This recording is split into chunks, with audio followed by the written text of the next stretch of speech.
Sindaco, ok. Eccoci qua.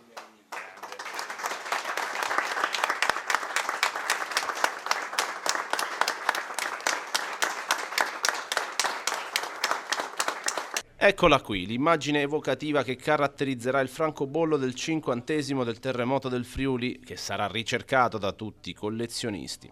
Poste Italiane e il Ministero delle Imprese hanno emesso questo francobollo celebrativo con l'immagine che ritrae il Duomo di Venzone sorretto da mani intrecciate, icona della ricostruzione e della resilienza friulana, una ricostruzione pietra su pietra.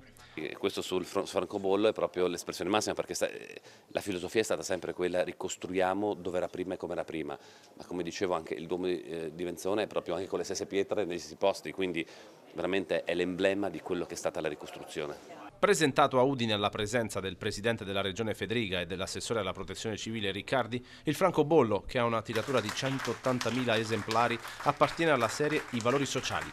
L'iniziativa, nata su impulso del Circolo Filatelico di Gemona, celebra il modello friulano di gestione dell'emergenza e della rinascita. Sono orgoglioso che un francobollo, che è uno, diciamo, dei simboli più distintivi della storia della Repubblica Italiana, oggi racconti non un luogo, ma un popolo e la capacità di questo popolo di ripresa e di ripartenza, che è il popolo friulano, che post terremoto è stato ed è un simbolo straordinario di capacità, di sudore, di fatica, ma anche di comunità.